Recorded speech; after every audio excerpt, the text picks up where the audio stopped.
لوگوں کو ریاست مدینہ اور امر بالمعروف نہی عن المنکر کا درس دیں اور اپنے کرتوت ایسے ہوں کہ آپ کوئی دیا گیا تحفہ نہ چھوڑیں۔ بنتا تو یہ تھا کہ یہ تمام تحائف توشہ خانہ میں جمع کرا دیے جاتے اور کہانی ختم ہو جاتی۔ بہت سارے توشہ خانہ کے تحائف ایسے ہیں جن کی قیمت لوکل سطح پہ 10 کروڑ لگوائی گئی اور اس کا 50% 5 کروڑ سرکاری خزانے میں جمع کرایا گیا، اور پھر اس گھڑی کو وصول کر کے بلیک مارکیٹ کے اندر 80-90 کروڑ کا بیچا گیا اور منافع کما کے کھا گئے۔ آپ نے وزارت عظمیٰ کے عہدے کو بے توقیر کیا۔ پرائم منسٹر کے آفس کا ایک لیول ہے کہ جہاں پہ توشہ خانہ کے تحائف شہباز شریف صاحب نے راہداریوں میں سجا کے رکھ دیے لیبلز کے ساتھ کہ مجھے یہ تحفے ملے ہیں، میں راہداریوں کے اندر رکھوں گا تاکہ لوگ دیکھ سکیں کہ فلاں ملک کے سربراہ نے کیا چیز مجھے دی ہے، اور ادھر ایک ایک پائی کے لیے انہوں نے یہ پورا کرپشن کا ایک نظام وضع کیا۔ سرکار آپ کو ایک آپشن دیتی ہے کہ اگر آپ چاہیں تو کچھ قیمت ادا کر کے آپ ان کو وصول کر سکتے ہیں، صرف اس لیے تاکہ ایک یادگار رہے آپ کے پاس کہ جی فلاں ملک کا صدر یا وزیر اعظم یا بادشاہ یا ولی عہد آیا تھا تو اس نے یہ تحفہ ہمیں دیا تھا۔ اس کی ایک ایموشنل ویلیو ہوتی ہے، اس کی ایک ٹریڈیشنل ویلیو ہوتی ہے، اور وہ اس لیے نہیں ہوتا کہ اس کو وہ ایز اے کاروبار چلایا جائے۔ اب دیکھیں جرائم بے شمار ہیں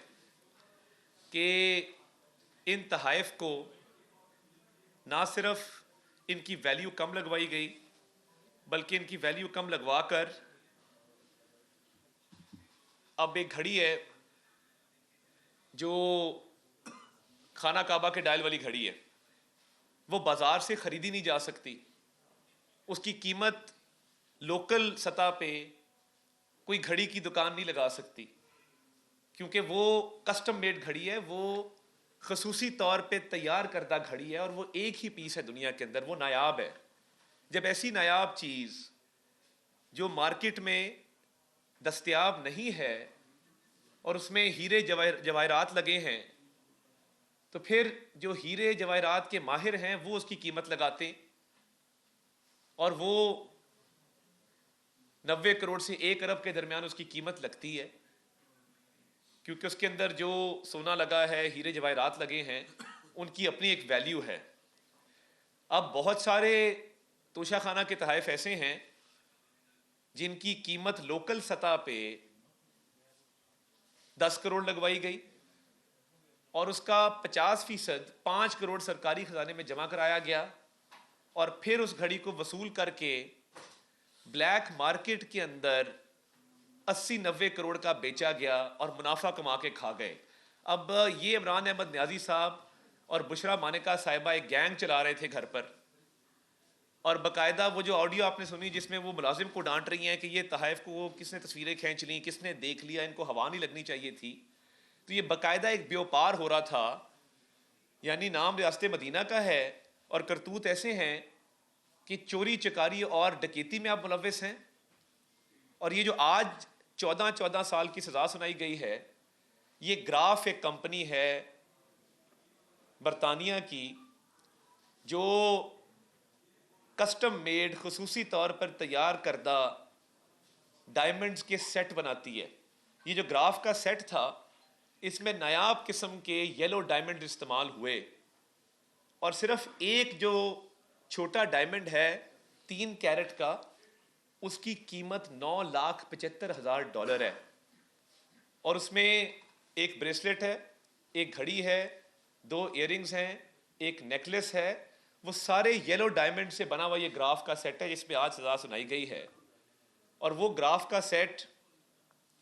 اس کا تخمینہ لگایا گیا ہے 3 ارب روپے پہ۔ اسی لیے جو آج سزا سنائی گئی ہے 78 کروڑ روپیہ عمران خان صاحب کے ذمے ہے اور 78 کروڑ روپیہ بشرا مانکا صاحبہ کے ذمے ہے۔ غضب خدا کا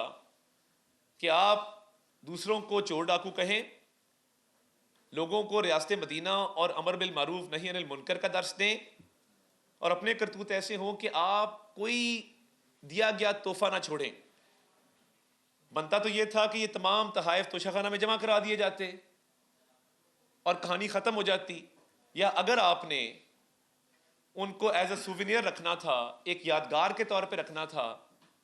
کہ آپ لوگوں کو بتا سکیں کہ جی فلاں ملک کا صدر آیا تھا، وزیر اعظم آیا تھا، ولی عہد آیا تھا، بادشاہ آیا تھا، اس نے یہ گفٹ دیا ہے. ایک سینٹیمنٹل ویلیو ہوتی ہے، ایموشنل ویلیو ہوتی چیزوں کی. مگر آپ نے کیا کیا؟ آپ نے چوری چکاری ڈکیتی کی انتہا کر دی کہ آپ اس کی قیمت لگوائی اپنے ہی دفتر کے ذریعے چند کروڑوں میں، 50% اس کا سرکاری خزانے میں جمع کروایا، اور خود آپ 3 ارب روپیہ کھا گئے. اب بات یہ ہے کہ یہ تو سرکار کی ملکیت تھی، یہ تو پیسہ حکومت پاکستان کا پیسہ تھا، یہ تو پاکستانی عوام کا پیسہ تھا، ٹیکس دینے والوں کا پیسہ تھا. آپ نے تو خانہ کعبہ کے ماڈل والی گھڑی کو نہیں بخشا، اس کو بھی بیچ دیا. اور ایک اسلام آباد میں دکان ہے جو گھڑیوں کی مرمت کرتی ہے، چھوٹی سی دکان ہے، آپ نے اس سے جعلی رسید بنوائی. ہمیں کہتے تھے رسیداں کڈو، اور اپنی رسیدیں اتنی جعلی نکلی ہیں کہ آپ ایک جال ساز، ایک فراڈ، ایک مکار اور کرپٹ شخص کے طور پہ سامنے آئے ہیں. اور یہ معمول بن گیا تھا کہ کئی 100 تحفے وصول ہوئے 2018 سے 2022 عمران خان صاحب کو، اور ہر تحفے کو ہرس لالچ کے ساتھ بشرا مانکا صاحبہ وصول کرتی تھیں. اور اس کے بعد ان کی ایک ٹیم تھی جو ان کو بلیک مارکیٹ میں بکواتی تھی. کوئی گھڑی دبئی میں بیچ دی، کوئی کسی اور ملک میں بیچ دی. اور فرا گوگی صاحبہ جو آج تک مفرور ہیں، وہ اس میں کلیدی کردار ادا کرتی تھیں. تو میں یہ سمجھتا ہوں کہ آپ نے نہ صرف ریاست پاکستان کا نقصان کیا، آپ نے وزارت عظمیٰ کے عہدے کو بے توقیر کیا. پرائم منسٹر کے آفس کا ایک لیول ہے کہ جہاں پہ توشہ خانہ کے تحائف شہباز شریف صاحب نے راہداریوں میں سجا کے رکھ دیے لیبلز کے ساتھ کہ مجھے یہ تحفے ملے ہیں، میں راہداریوں کے اندر رکھوں گا تاکہ لوگ دیکھ سکیں کہ فلاں ملک کے سربراہ نے کیا چیز مجھے دی ہے. اور ادھر ایک ایک پائی کے لیے انہوں نے یہ پورا کرپشن کا ایک نظام وضع کیا. وہ گراف کا سیٹ اگر آپ دیکھیں یلو ڈائمنڈز والا، وہ خصوصی طور پہ تیار کردہ ہے، اور وہ آپ آن لائن بھی نہیں خرید سکتے، وہ خریدا نہیں جا سکتا. اپوائنٹمنٹ لینی پڑتی ہے گراف کے سٹور پہ. آپ اپوائنٹمنٹ لیتے ہیں، گراف کا سٹور آپ کو اپوائنٹمنٹ دیتا ہے کہ فلاں تاریخ کو اتنے بجے آپ آئیں گے تو تب آپ کو قیمت طے کی جائے گی.